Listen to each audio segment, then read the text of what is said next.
She was crying in the corner of the subway platform, her arms wrapped tightly around herself, mascara running down her cheeks, lost in a sea of people that didn't notice her pain. But I did. I don't know what pulled me toward her, maybe it was her trembling hands or the way her silent sobs seemed louder than the train screeches. I just knew I couldn't walk past. That's how it started. A single act of kindness. A decision I never thought would change my life. I was just a regular guy. Name's Armin.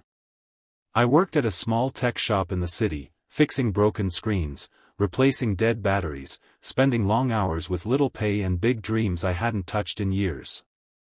My life had become a routine of stale coffee, noise-canceling headphones, and pretending I didn't mind being invisible in the crowd. But that day, everything shifted. I was heading home, headphones on, tired like always, when I saw her.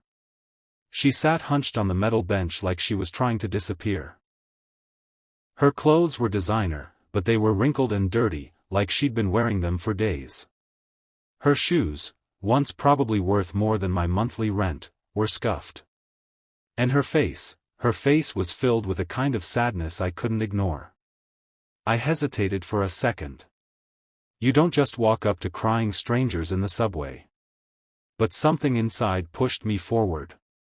"Hey, you okay?" I asked, softly, pulling off my headphones.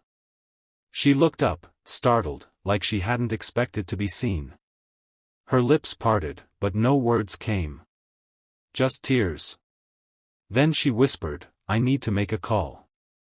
My phone's gone. I lost it. Can I borrow yours?" There was something fragile in her voice, something that sounded like desperation and hope tangled together. I handed her my phone. She dialed with shaking fingers, turned her back slightly, and stepped away as she spoke. I could hear only faint murmurs, nothing clear. After a few minutes, she returned the phone and looked at me like I'd just handed her a lifeline. "Thank you," she whispered. "You didn't have to help me. It's all right. I just saw you crying. Are you sure you're safe?" She didn't answer. Just stared at me with eyes that looked far older than her age. That was the first time I met Ira. I didn't know who she was.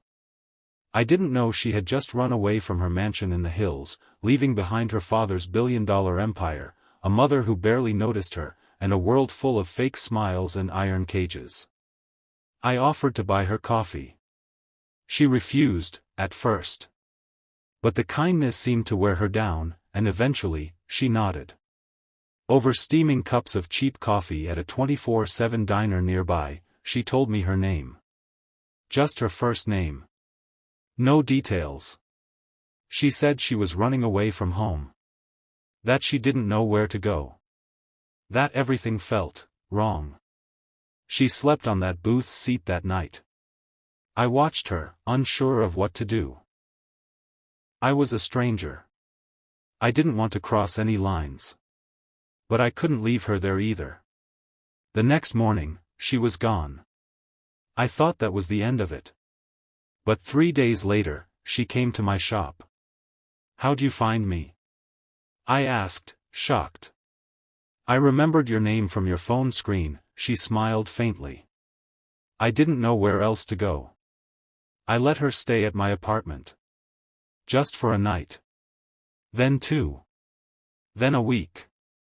She cleaned, cooked sometimes, sat by the window watching the city below, and sometimes, just cried when she thought I wasn't looking. Bit by bit, the truth came out. Her full name was Ira Rahim. Only daughter of Farouk Rahim, the steel magnate. She was an heiress, worth millions, but she'd felt like a prisoner her entire life. Her mother was always busy social climbing, her father only saw her as the future face of their legacy. She was forced to act perfect, to smile on command, to follow rules she never agreed with. "I didn't want their world," she said, her voice trembling one night. "I wanted mine." Living with her changed me. I'd never met someone so fragile and so strong at the same time. She didn't know how to use a laundry machine, but she spoke fluent French. She cried at soap commercials but could debate politics like a seasoned analyst. And somewhere between helping her get a part-time job at a bookstore and cooking instant noodles at 2 a.m., I fell for her. But I knew it couldn't last. One evening, I came home and she was gone again. No note. No message. I thought she'd returned to her world. Maybe her father had found her. Maybe she'd just decided I wasn't enough. It broke me in ways I hadn't expected. Weeks passed. Then one night, I saw her face on the news. Ira Rahim announces public split from family empire, donates her trust fund to women's shelters. I stared at the TV in shock. She was standing there in a press conference, in simple clothes, with eyes full of fire. I will build something of my own, she said. Not because I have to, but because I choose to. And I owe this courage to a stranger, who lent me his phone when I had nothing. I couldn't breathe. The next day, she was waiting outside my shop. I told my story, she said, her eyes misty. But I never finished it. You're the ending. I didn't say anything. I just hugged her. It's been 3 years now. Ira started a non-profit for runaway girls. I quit the shop and work with her, fixing donated laptops, running community tech programs. People always ask us how we met. We just smile.